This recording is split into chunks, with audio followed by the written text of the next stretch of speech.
Okay, we're going to get started. So again, my name is Brandon Van Cleve. I'm the Vice President here at Pinecone Consulting.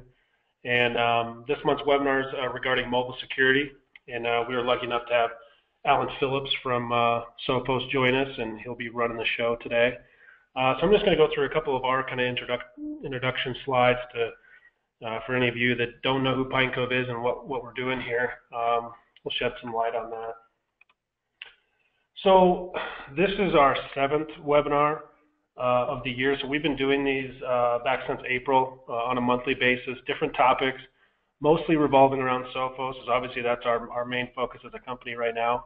But you can see all the different topics that we've addressed this year, and we record all of these sessions, and they're all on our YouTube page. So if there's any time you want to see one of these, or maybe you can't make one of our month's topics that you want to hit, they'll all be posted on our YouTube page, so go there. Who is Pinecone? So we're based in Bozeman, Montana. We've been doing IT consulting, provide solutions, kind of everything around IT for 24 years, about to be 25 here in a couple months. Really cybersecurity focused. We really honed in on cybersecurity. As we know, that's the biggest threat and the biggest interest level in IT right now is this big growing threat and what we're going to do to protect ourselves. So we really have ramped up our knowledge, our expertise, and have tried to share that out with all of our customers throughout the Northwest. We serve on some national security councils. I serve on the Meta Network Security Council here in Montana. And we actually won the National Cybersecurity Award with Sophos, so we were their North American Partner of the Year in 2016. So just last year, we were their North American Partner of the Year, which is a pretty cool honor for us, being we're not a huge company here in Montana, so being in the so-called flyover states, it's a pretty cool honor for us to be recognized the way we were. So as you can see, we've been a Sophos partner since 2002. We have pretty much every technical certification that they offer. Heavily invested in Sophos and what they're doing. We believe it's the right way to tackle this. We believe their vision is in line with our vision. So it's really been a great partnership for us.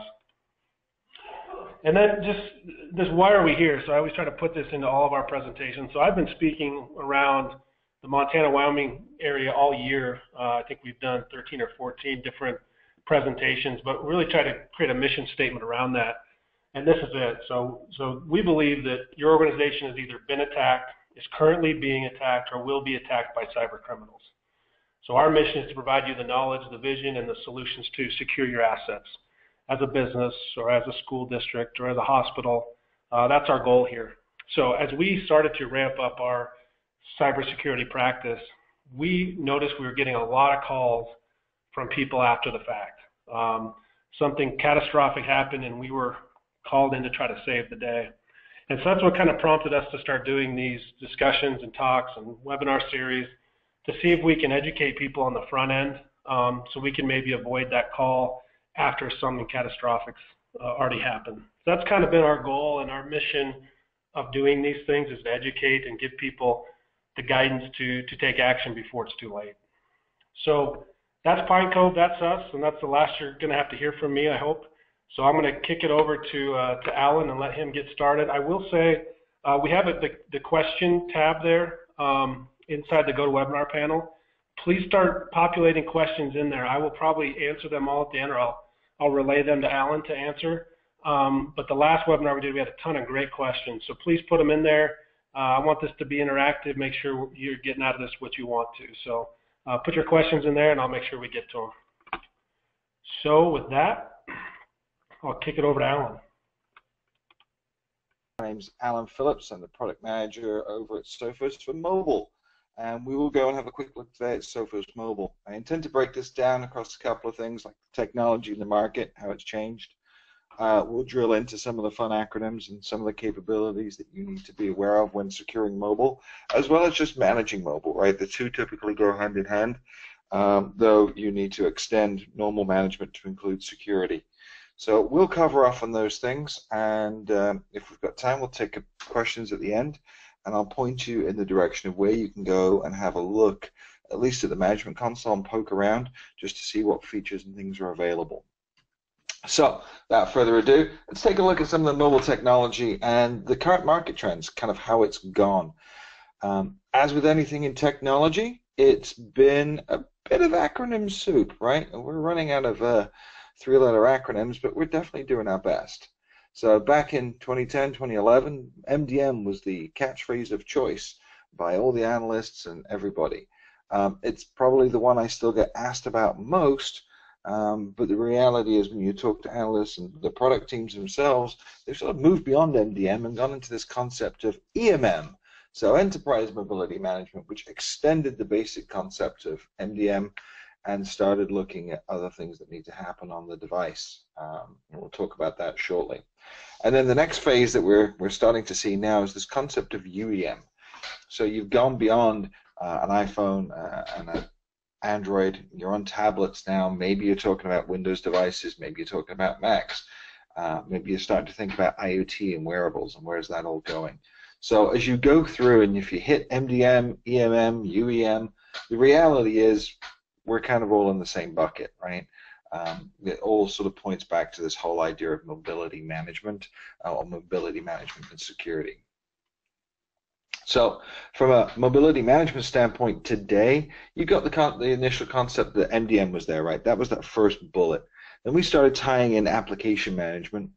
And then from there, the idea of content management, making sure you deliver things out to the users.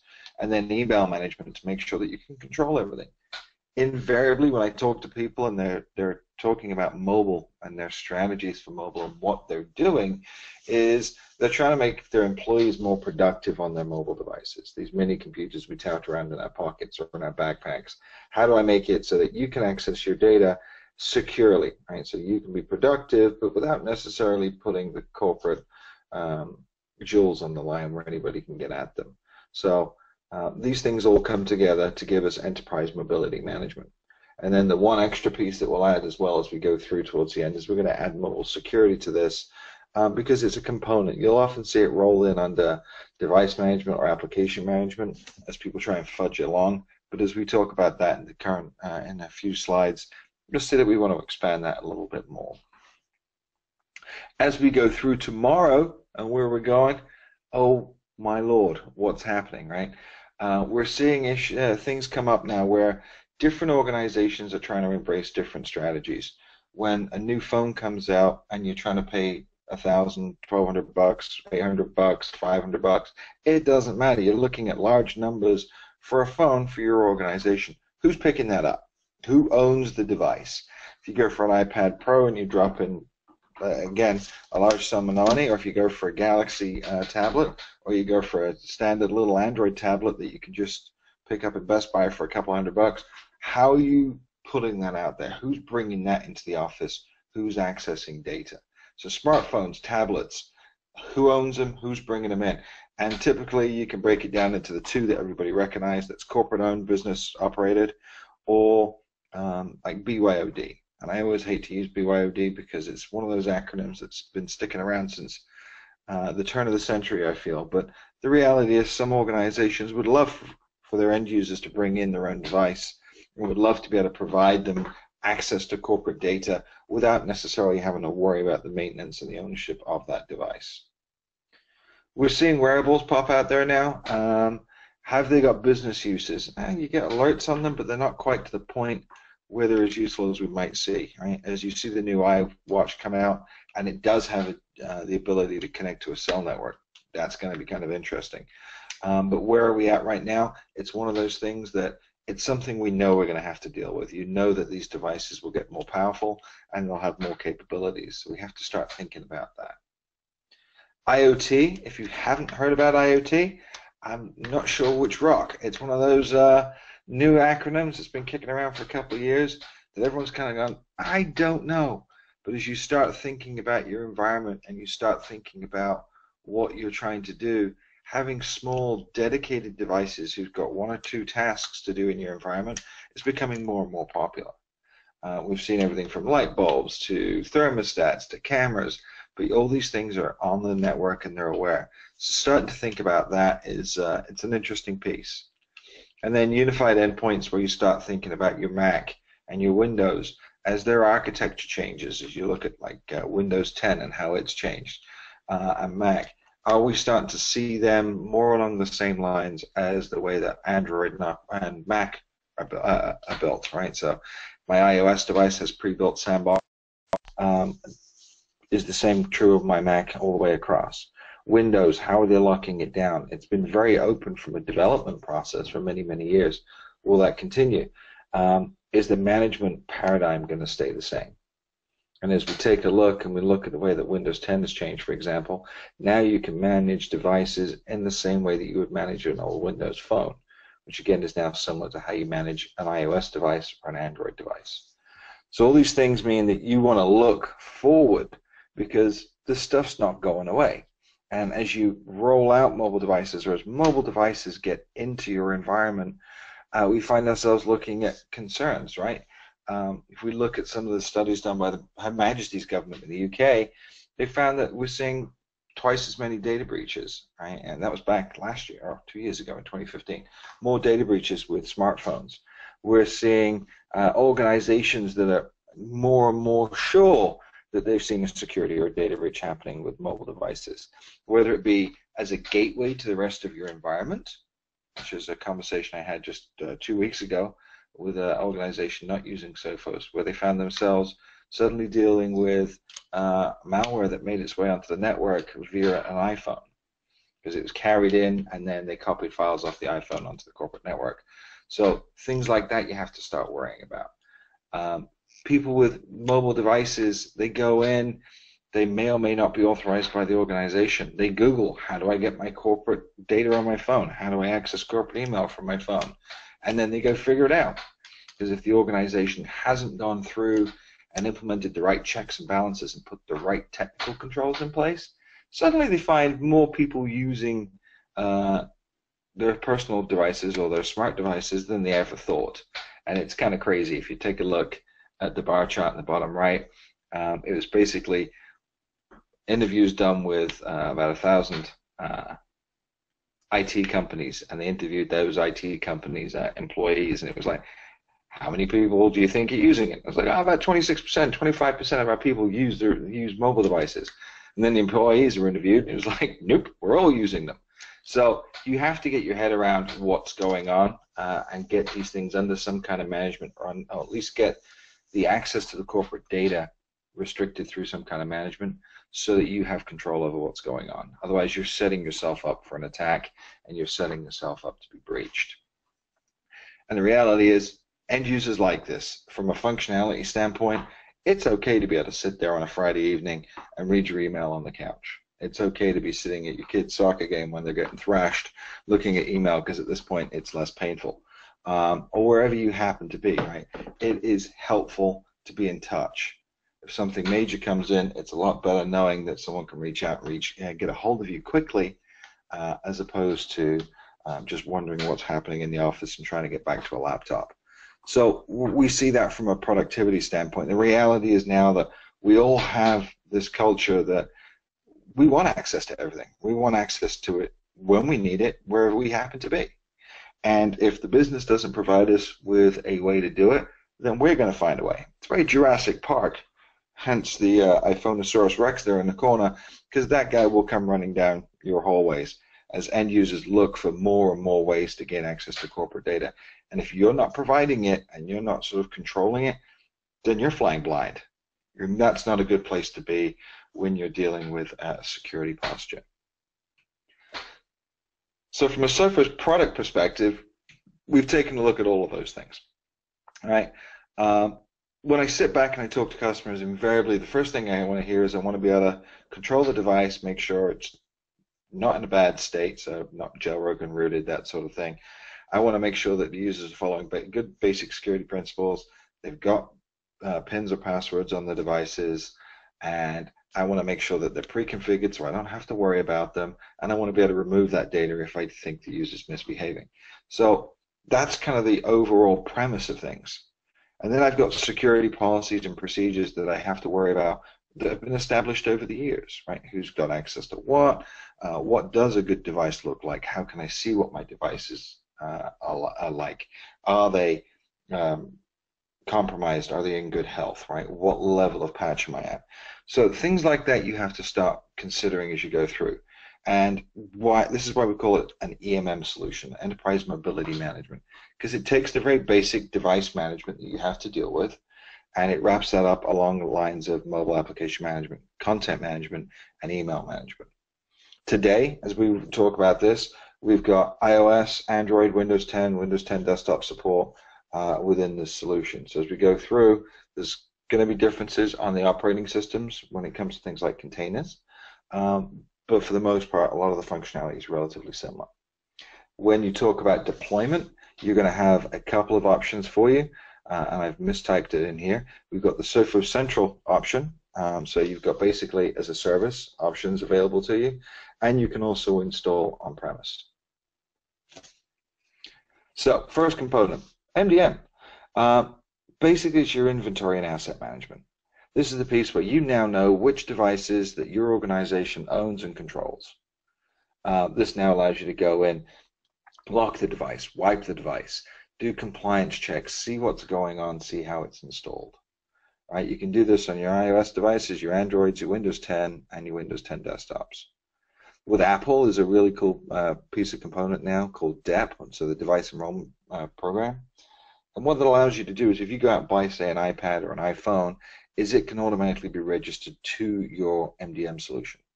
So in this case, someone takes the device out of the box, they've unwrapped it, Apple's already put the serial number into your DEP account, they power it up, it joins Wi-Fi, Apple says you belong to this organization's MDM, and immediately that device checks in and receives the policies and profiles necessary. So mobile device management, think of that really as how you control and configure those devices and how you see what's going on with your assets in the field. All right? There's a self-service portal available too for this whole suite, the whole EMM suite, which will allow users to come in and register the devices. So if you tell them to go out and pick up a device, or you've just shipped them a device and they need them to register it, they can go in and register their device through the self-service portal. And they can do some basic things like they can do the loss and theft protection. They can, if they've misplaced their phone, they can do the locate if they need to. They can lock it, they can wipe it, and they can unenroll and re-enroll depending on what rights you give them to do in that self-service portal. But it alleviates the work that you have to do and try to bring these devices under management. As we go from here, the next piece is I've got the device under management. I know it's protected. I know I can find it and wipe it if necessary. But I also need now to make sure that I provide the tools necessary to do the job. So I can turn around and put out applications. I can push out a list of applications that I would like you, the end user, to use. I would like you, the end user, to go see these apps, download them, and I'll configure them for you so that you can do your job. All right? We can also, if you happen to build your own applications, you can upload those into the Sophos server itself, and it will act like an enterprise application store. If you're dealing with Apple, Apple again has a volume purchase program. So instead of trying to deal with a multitude of expense reports, users go out when you tell them to, they download the app you've requested, and the licensing is taken care of based upon your organization's VPP account. Once you start talking about that, you can move on for things like Droid, where now you've got a little bit more control over blocking apps from running. But on all these platforms, we can see what applications are installed when you manage the device. And from a corporate perspective, now you can say, here's apps that I don't want to have installed, or here's apps that I must have installed. And you can use those as a compliance check to give yourself alerts or take actions if a device falls out of compliance to make sure you're in a good place to protect your corporate data while making these guys sort of have what they need. So mobile application manager, that's really this idea now that you're providing the right apps to the device and you're trying to make sure the wrong ones aren't there. Content management takes us to that next step, and it's interesting to watch this evolve, right? 4 years ago, Dropbox was sort of the way of moving data around without sending it through email. I know many email admins used to hate it when we all sent those 67 meg PowerPoint presentations through email to everybody in the organization. They got twitchy for some reason. But now cloud storage really provides a good alternative to this. I can put the file in one location in the sky and access it from any of my devices as long as I have the correct credentials to log into Dropbox. But as we saw, these cloud type storage devices are susceptible and people can give up their credentials because they're human. One of the tricks now is to make sure that the data is secure. Make sure there are no man in the middles. Make sure no one manages to hack into your account. Encrypt that data before it leaves corporate control. So on the mobile device, if you want to go save a file to, say, Dropbox, we'll encrypt it. If you want to save a file from, say, a Windows or a Mac, you can take advantage of the Sophos safeguards. This idea now that we've got multiple products working together. So the Sophos safeguard file encryption will encrypt those files before they go to the sky, and then the key rings are shared across the mobile devices and the Windows and Mac devices themselves. So end user experiences, I can access anything that's corporate built and delivered without having to worry about who else could maybe gain access to the file. They may be able to grab the file somehow for whatever reason, right? Somebody else got attacked, but it's protected because it's encrypted. I need to log into a managed device or into a managed container where I have keys presented to me. So this gives me the ability now to securely provide end users with a way to edit, collaborate on documents, and sort of control access to corporate information by preventing them from copying and pasting data out onto an unsecure phone, for example, or into another application that maybe isn't corporate approved. So content management really now gives you this ability to give your end users a way to access and collaborate with corporate data regardless of what device they're running. The email management sort of just zooms in a little bit on the number one use case, right? We all use email on our mobile phones, but is the device itself secure? So you sit down and we talk about iOS and it's sandboxed, and great. Apple does a great job of making sure the device is secure, but what happens when it messes up, right? With Android, you may use Samsung Knox, you may use Sony LG's, Sony or LG phones, right? But what happens if you're not? What happens if you're using a Motorola or some other mobile device that doesn't have an email client that you can configure? And even if it does, all those things are configured and maintained at the operating system level. A good way you can push out and configure those native clients where available, but you want to start thinking about containers here too.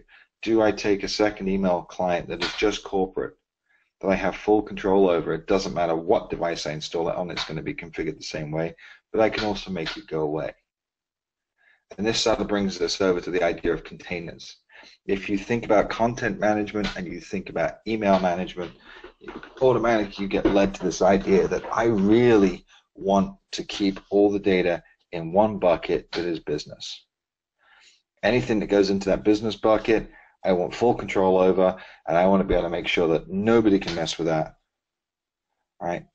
If the device or the environment suddenly becomes unfriendly, I then want to be able to lock that down.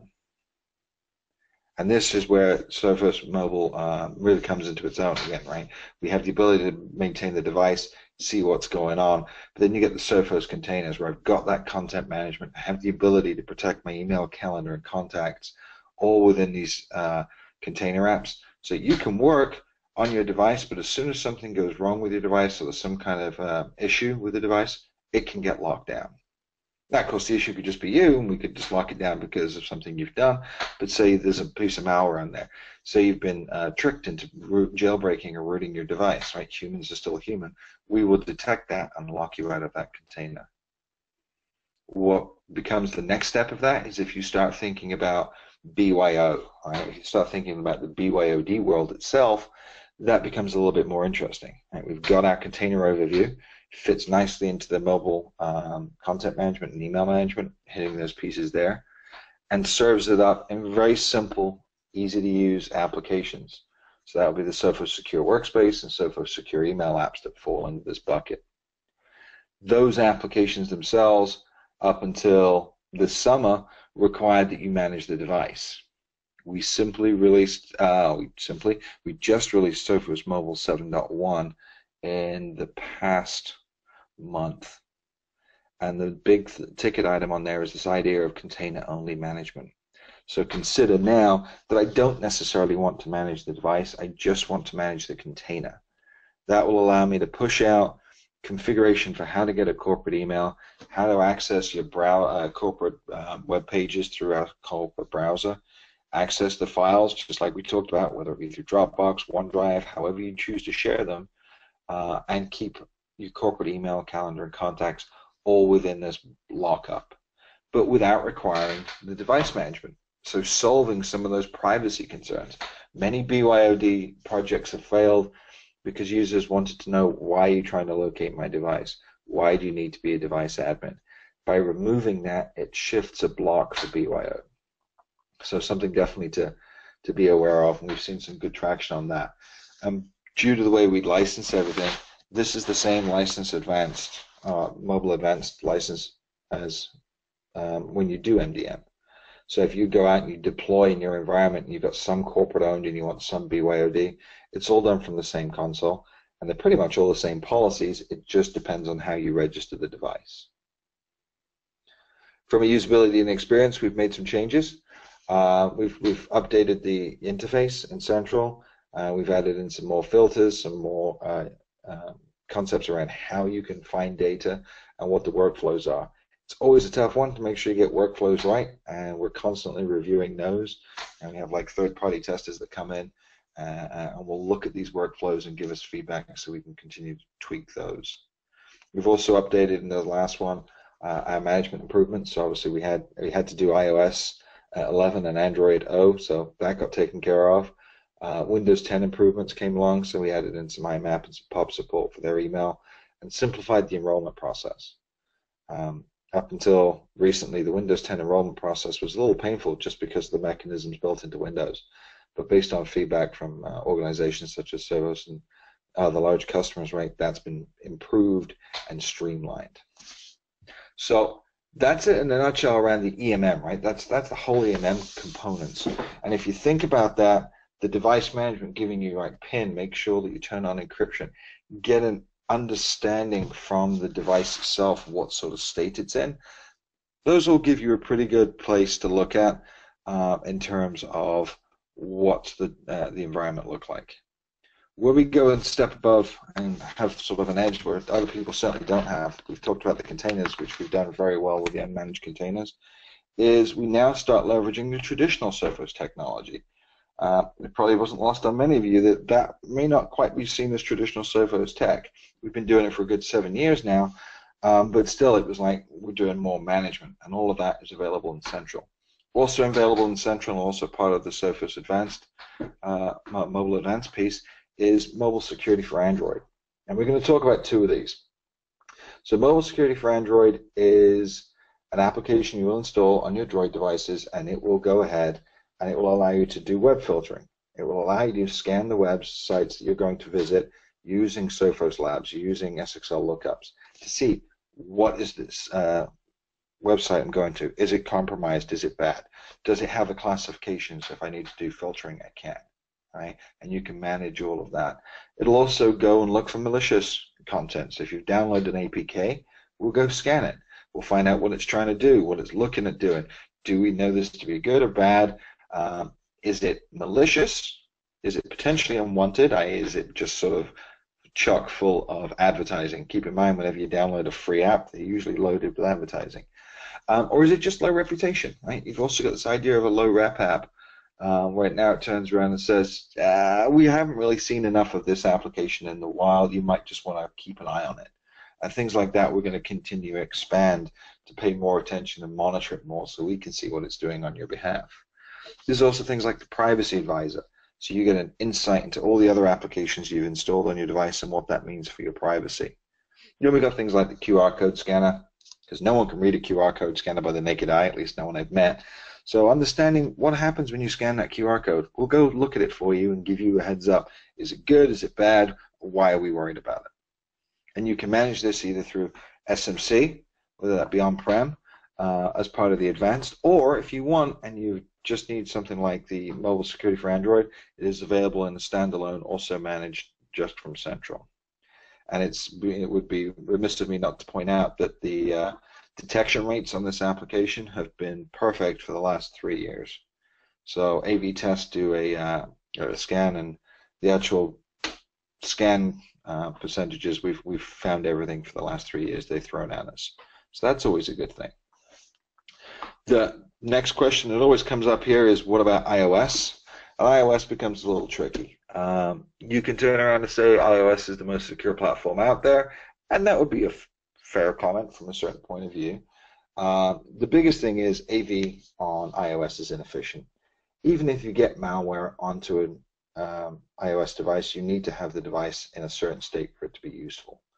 So if the device isn't rooted, then applications can't really access other applications' data. It's the way it's set up. You have to hand data from one app to another.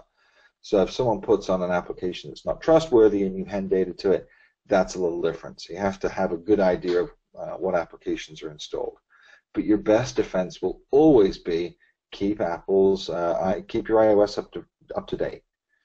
The guys at Apple do a pretty good job, as if there's an exploit that's been put out there, of releasing a fix very quickly. All right, they'll update it, push it out, make sure your users are on the latest version of iOS. That's usually the best approach to this. So we've released the app in an unmanaged mode for now, so that people can take a look, see what versions they're missing out on.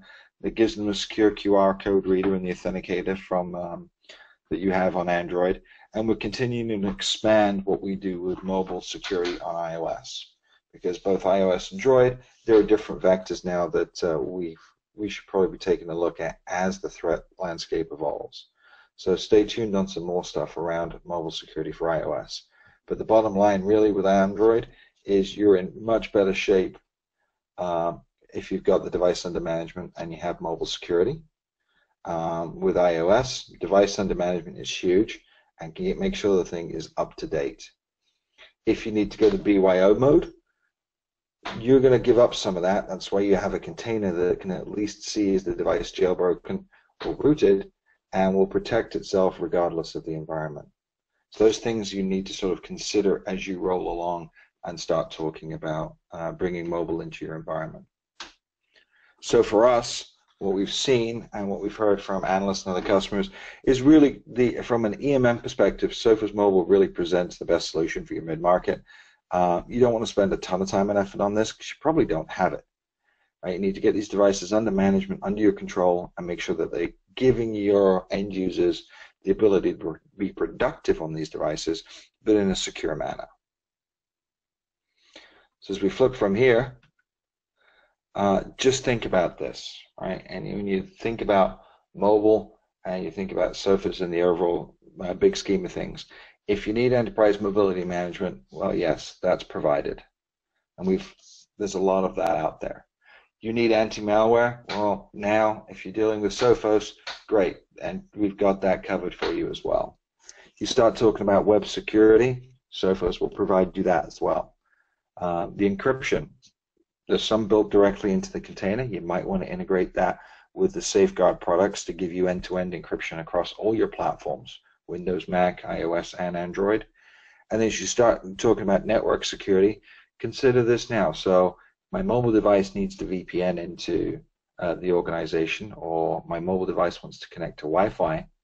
If those things are managed by Sophos products, they can communicate with the Sophos mobile server and ask, what is the compliance state of that mobile device before I allow it onto my network? And that's where you start thinking about the concept of that better together security you're getting from Sophos. So beyond mobile now, tying it back into the rest of your environment, not just the whole device. So a couple of things to wrap up for you. You really want to enable those mobile devices and limit risks. You want to keep it relatively simple to install, manage, and maintain. Those things taken care of. Containers, they are your friend. If you're managing devices and you're dealing with multiple versions of Android, they just make it so much simpler to manage the delivery of email, right? You don't have to worry about either touching those ones that don't have APIs. It's a consistent management message across the board. With the latest update, you all can also now deliver content to unmanaged devices. Pricing, I'll leave out for other people, but it is flexible and it's very competitive in the market. And if you're already a Sophos customer and you're already talking about Central, this already integrates. It's already there and available for you. It makes your life just simpler. So things there for you to take away and think of. I know we got stuck a little late, but what I'm going to do now is you can go to sophos.com, the mobile demo, But what I'm going to do is I am going to launch us a web browser and just show you how to take a look and poke around in the console yourselves. And you can always get a full-on demo. So you go to sophos.com, go to products, click on Sophos Mobile, and then you've got an online demo. You're going to log in with your Sophos ID if you don't have one. It's very simple to set up and create. Don't worry about Jay. I'm sure she's a lovely lady. We don't need to talk to her right now. Because every time I ask them questions, they just ask me anyway. I'm just kidding. the really difficult ones. So here you go, the Sophos Mobile console. And now this is where you can start popping in. You've got your different devices, your compliance states. What's really gone wrong with the device over here? What's going on with Bill? All right, I've got 1, 2, 3 clicks. I know exactly what's going on. Bill has malware installed, right? And the way we've broken that down means that, all right, this is compliance violations, but I can go in and take care of the most important ones first in the morning, right? I know what's going on. I can see the state of my environment, how many different versions of Android, how many different versions of iOS are installed on this server. You can come through, you can poke around at the policies that are available. Right? You can come in and look at a mobile security policy. You can see the options for how you manage the scanning on antivirus. Right? You can pop in here. You can look at container policies. You can jump in and say, okay, here's how my container is going to be protected. Right? We decided a 4-digit PIN, but we've also decided you got to be within 5 clicks of this location. I could turn around and put in time fencing that restricts employees from accessing email outside of business hours. There have been instances where organizations have been approached by unions and workers to request overtime because they sent an email on the Sunday. These are the sort of things that you will have control of on those mobile devices, and it's just worthwhile taking care of. All right, your email config, doesn't matter what version of Android it is, that's the email config in the container. If we flip to iOS and we go look at that container policy and we look at the corporate email config, pretty much the same thing. So have a look there, get a full demo, request a demo, play with it, have a trial. What I should probably do right now is just bring us back and open it up for questions. I tried to catch up on time. I know we're running a little late, but if there are any questions and we do have time to answer them, we should take them now. Thanks, Alan. So yeah, you can go ahead and put your questions in to the questions box there.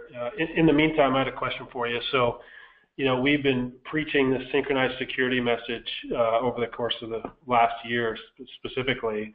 Can you talk about mobile and how it plays into that, or what the roadmap is? How does all this stuff communicate together and work stronger together than individually? Yeah, so for the synchronized security, you've got multiple options. When you tie this into Central, the first thing you're going to see is you're going to see things talking to each other directly, right? And you got everything from the Central console.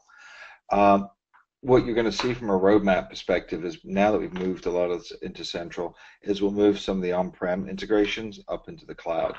So as file encryption today is only on-prem, once it gets into the Central platform, you'll see mobile directly being able to pull those keys down, right? So antivirus kicks in. If you think about it today, we already do what synchronized security does, but on a very small scale. If the device goes out of compliance, we shut off your access to email. We delete, or we remove your ability to access sensitive data until that has been restored. We have the ability to talk to the old UTM devices and have them manage your Wi-Fi connections. We can also tie that in with other people's stuff, but let's not talk about them right now. All of that is being moved up into Central over the coming period of time, which I can't commit to because it's not all us. But the goal here is, if a mobile device is compromised, you shouldn't be able to get Wi-Fi. If you configure Wi-Fi with a certain setting, that should automatically be pushed out to corporate managed devices. Those are the sorts of things you're going to see appear in that central interface around the synchronized security. Awesome. Thanks. Well, yeah, if there's no other questions, again, like I said, well, just as I say that, here comes one here. So once Sophos identifies installed malware to a mobile device, Sophos Mobile ability to clean malware installed. Wait, Sophos Mobile ability to. You got it? Okay. Yeah. So what are the capabilities to remove malware once installed? And you can't. So let's start with the ugly point. If you deal with Android and someone installs a piece of malicious code, you can't stop it from being there. What will happen is the end user will be alerted and told, hey, this is bad. The administrator will be alerted and told, hey, this is bad. If the end user tries to run the application, for example, we'll block it. We won't let it run. But it has to be a manual operation to remove it. And that's just one of the hang-ups from having what is essentially a personal device, or what was designed to be a personal device, moved into the corporate world. So we'll block it. We won't let it run. We will make sure all the important people know. We will change the state of the device and prevent access to corporate data so that nothing gets reached by this malicious content. But you cannot remove an app, for example, or even go and delete a file on the Android without the end user being involved. It's just one of those things you're not allowed to do. Great. Control it, contain it, and get someone to come and beat it over the head. That's the way to do it. Okay, is there any other questions out there? Okay, great. Well, like I said, this will be recorded, and if you need any more information on this, you can email me directly. You can email sales@pinecc.com, and a number of people have eyes on that to get back to you and answer any questions that you have. So thanks again for attending. Alan, thanks a bunch for joining us and enlightening us on all this stuff. I really appreciate your time and energy on this, and we'll be in touch with everybody. Yeah, thanks, Alan. Thank you.